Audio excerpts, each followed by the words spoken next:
We are again. Hey, Joe. Hello, Jordan. How are you doing, man? I'm doing great.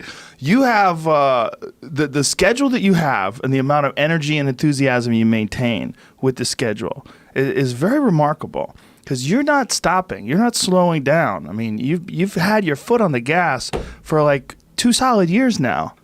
Make hay while the sun shines. I guess so. Is that what it is? Is that how you feel about it? Well, when you have an opportunity that's completely preposterous, you're a fool to take it for granted.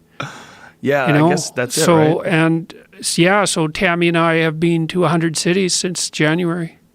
So everywhere, and part of what keeps us going, well, first of all, I have a really good crew, like the CAA guys, they're really good. Live Nation's been really good. They make sure the theaters are smooth and we've had no problems at all. And then I have lots of people who are helping me with my scheduling, and Tammy travels with me. And then the lectures themselves, well, I really like doing them, partly because I do a different lecture every night. And so that keeps me sharp, and it makes sure that I'm thinking about new things all the time and trying to formulate my thoughts more precisely.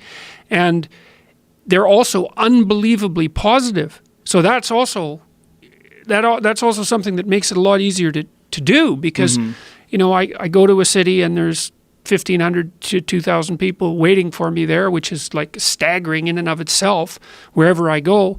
And they're all there listening intently, and it's a sophisticated discussion, or at least as sophisticated as I can make it. And I'm communicating directly with the audience, and all the people are there to try to get their lives together. And so the feeling in the hall is really, really positive. And then I usually talk to about 150 people afterwards, and all of them, well, many of them, they just say hi and they're polite and we have a photograph and all that, but lots of them have stories about how they've been putting their lives together, and they're thrilled to death about it, that they're out of the hole they were in, or they've started a new business, or they've sold a new business, or they just decided to get married, or they're going to have some kids, or they've fixed up their relationship with their parents, or they quit drinking, and they're not addicted. I talked to one guy in Europe. He'd stopped. He was addicted. I don't remember what to, but it was something that wasn't good. He'd stopped for 9 months and got 9 of his friends to quit too. So he comes up, he's just like bouncing, he's so damn happy that his life is better, and not only that he had this additional positive effect on other people. So, and it's so fun because I have these conversations with people. They're brief, but they're very personal and they're very intense, because you think people have to trust you to tell you that their lives weren't going so well. And then they have to trust you even more to tell you that they're going better now, because, of course, what you want when you tell someone that things are going better is you want real encouragement and real sense from the person you're talking to that they're happy for you. And I'm absolutely thrilled to hear these things. Like, I was in Whole Foods this morning. I went down near where I'm staying, and 2 of the guys that work behind the meat counter came out to talk to me, and independently, and they'd both been reading my books and watching my lectures, and one of them said he had a 7-year-old son. He really wanted to do right by him. He was looking for ethical and moral guidance, and he found the books really helpful, and that it was helping him put his life together. And so guy at the car rental place last night told me the same thing, and so it's so exciting. It's so ridiculously exciting to go everywhere around the world and to go into airports or to walk down the street and have people come up and say, I've been watching you on YouTube. They often mention you. I've been listening to what you say. I've been developing a vision for my life. It's really helped me out a lot. Thanks a lot. And Jesus, like, to be able to have that happen, time after time, day after day, all over the place, that's just absolutely, it makes going to 100 cities like continually energizing, because it's so positive. And then there's all this weird crap in the press, about my dangerous followers and all this alt-right nonsense. And it's so ridiculous, I've talked to 250,000 people in 7 months. We haven't had one incident that was negative in that entire time. Not one, nothing.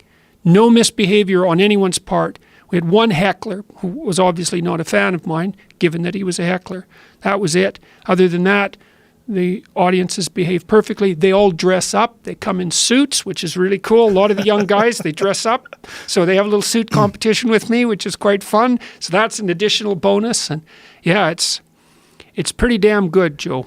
I think it's really fantastic, and I think what's going on is it makes me very optimistic, because I think that one of the things that new media has provided is these new avenues for information to get out there, and these new things like these lecture circuits. When was the last time you saw public lecture circuits that were popular to the tune of thousands and thousands of people? I saw the ones that you and Sam Harris did on YouTube, and Sam's doing them with a lot of other people as well. You're doing them with a lot of other people, with Dave Rubin as well. Yep. These are, this is a very unique thing. That's for sure. And also this desire to understand new paths of behavior and patterns of thinking, and that these are corrective paths and patterns that can lead you to a more fulfilled and happier life. Yep. And recognize the pitfalls of certain types of behavior that people just fall into. Yep. And I think oftentimes the difference between someone who lives a fulfilled life and someone who lives a life filled with disaster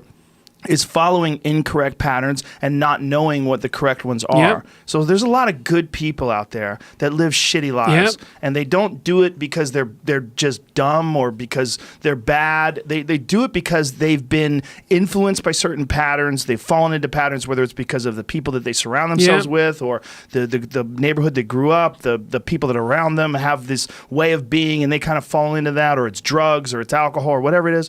But then they find a new one. Yep. And then they can slide right into that new one. And all of a sudden, they feel energized when they wake up in the morning instead of hungover. They're getting exercise in. They're eating healthy. They're starting to think about things correctly and do good things. And the momentum of them doing those good things leads them to feel good about themselves and energized. And these are all things that you promote and that I think are genuinely really significant, like really important.